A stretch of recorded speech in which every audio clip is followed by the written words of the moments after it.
സാങ്കേതിക വിദ്യയുടെ വളരെയധികം സന്തോഷമുള്ള കാര്യം തന്നെയാണ്. വിദ്യാർത്ഥികൾ അവരുടെ കൗതുകത്തെയും അന്വേഷണാത്മക മനസ്സിനെയും ഒക്കെ പ്രകടിപ്പിക്കുന്ന ഒരു ഉത്സവമാണ് ശാസ്ത്രോത്സവം എന്ന് പറയാൻ സാധിക്കും.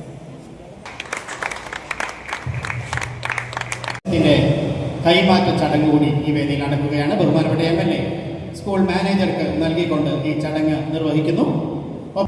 സ്കൂൾ മാനേജർ എൻവയൺമെന്റൽ പസിൽ ഗെയിമിന്റെ റിലീസ് കൂടി കൈമാറിക്കൊണ്ട് നൈപുണികൾ പ്രദർശിപ്പിക്കുന്ന സ്കിൽ ഫെസ്റ്റിവൽ ഈ വർഷം ചെറുവണ്ണൂരിൽ ശാസ്ത്രോത്സവത്തോടൊപ്പം നടക്കുന്നുണ്ട്. ശാസ്ത്രം എന്ന് പറയുമ്പോൾ രാമകൃഷ്ണ മിഷൻ, രാമകൃഷ്ണ മഠമായി വളരെ അധികം ബന്ധമുള്ള ഒരു മേഖലയാണ്. ഈ അടുത്ത കാലത്ത് ഉണ്ടായ ആത്മീയ ഗുരുക്കന്മാരിൽ വിവേകാനന്ദ സ്വാമികളാണ് ഇത്രയും അധികം ശാസ്ത്ര രീതിയായി ജീവിക്കണമെന്നും ശാസ്ത്രപരമായി ചിന്തിക്കണമെന്നും ഊന്നി പറഞ്ഞത്.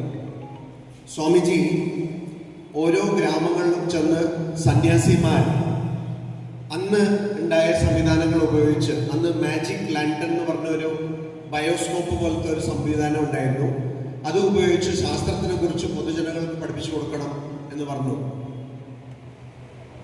128 വർഷം പഴക്കമുള്ള രാമകൃഷ്ണ മിഷനിൽ ഇന്ന് സന്യാസിമാർ, ഒരുപാട് ഡബിൾ PhD ഒക്കെ എടുത്ത സന്യാസിമാർ artificial intelligence, mixed reality, augmented reality, ഇപ്പോൾ സിന്തറ്റിക് ഇന്റലിജൻസ്, ഇതൊക്കെ ഉപയോഗിച്ച് പൊതുജനങ്ങൾക്ക് സേവനം നടത്തി വരുന്നു.